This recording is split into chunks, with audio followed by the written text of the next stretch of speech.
A very good afternoon to you and welcome to Lunchtime News, coming to you live and direct from the Newsfirst studios here in Colombo. I'm Krishan Devasagayam and let's start off with a look at this afternoon's headlines. Tenure of the Presidential Commission of Inquiry into the bond issue to be extended. Summons reissued to Minister Ravi Karunanayake to appear before the Presidential Commission tomorrow. Petroleum trade unions strike, long queues seen at fuel stations. Public severely inconvenienced by the GMOA strike. Chief suspect in the Jaffna shooting surrenders to police. Suspect dies following a shootout with police in Miguel. And in your lead story this afternoon, the Presidential Commission has reissued summons to former Minister of Finance Ravi Karunanayake to appear before the Presidential Commission of Inquiry into the Treasury bonds tomorrow. He was issued summons last Saturday to appear before the Commission today. However, yesterday he informed the Commission through a lawyer that he will not be able to appear today. A decision has been reached to extend the tenure of the Presidential Commission by a further 3 months. The government printer confirmed that the Gazette in this regard will be issued this afternoon. The tenure of the Presidential Commission was to expire on the 27th of this month.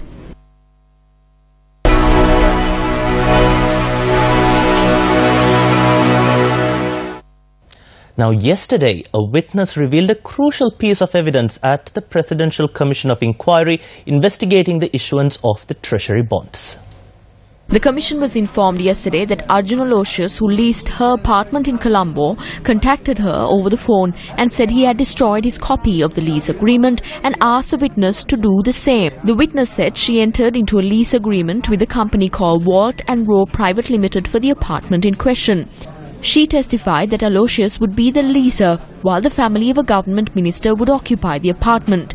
Thereafter, the apartment was sold to the minister's family for 165 million rupees by a company known as Global Transportation and Logistics Private Limited, of which the minister's wife and daughter are listed as directors.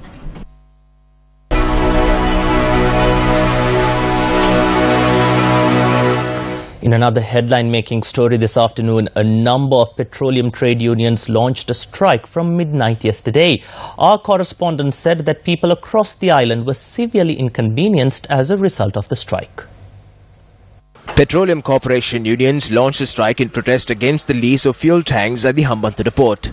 According to the convener of the Petroleum Union Collective, DJ Rajgurna, even though the unions notified the relevant officials in this regard, a proper solution was not provided. When Newsfirst contacted the Minister of Ports and Shipping, Mahinda Samarasinha, he added that a contract with regard to the lease of the Hambantota port has already been presented for cabinet approval. He added that a discussion with regard to the lease of the Hambantota port is scheduled to take place today.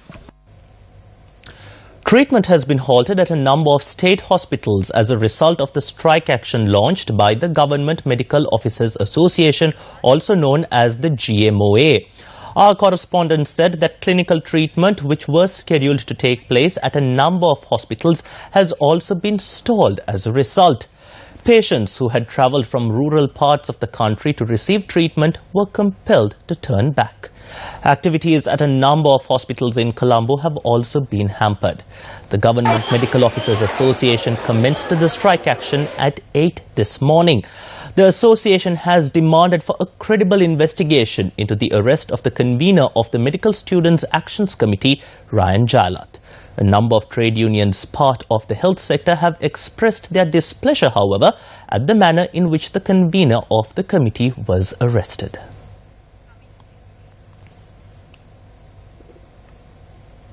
In another headline-making story this afternoon, the alleged chief suspect in the shooting carried out against Jaffna High Court Judge M. Ilanchelian in Nallur, Jaffna, has surrendered to police. According to the police media spokesperson, SP Ruwan Gunasekara, the chief suspect, aged 39, was arrested upon his arrival at the police station.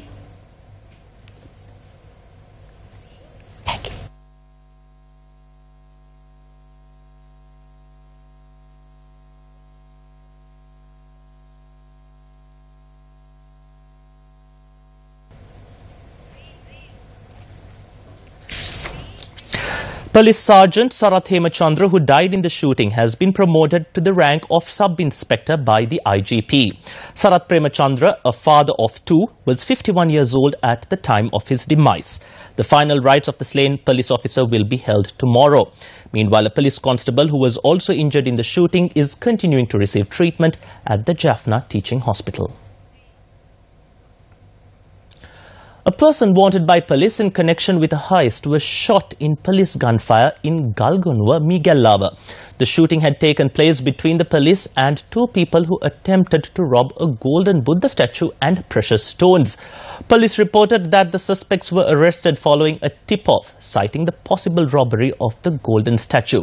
The suspects were travelling on a motorbike to the temple when the police attempted to stop the bike, and then the suspects had opened fire. One of the suspects who sustained injuries following the shooting was admitted to the Migellava hospital, while the second suspect was admitted to the Anuradhapura hospital. A T-56 rifle, a Browning-type pistol and live grenades have been taken into the custody of the police. In more local news, 500,000 rupees were stolen last evening in Alpitia. The manager of a Samurthi bank was robbed as he was carrying the money from a state bank in Ambalangoda. According to police, the robbers had ambushed the bank manager before fleeing away with the stolen money.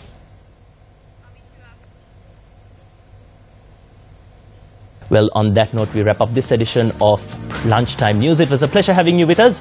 We'll be back at 1:55 with more of the latest.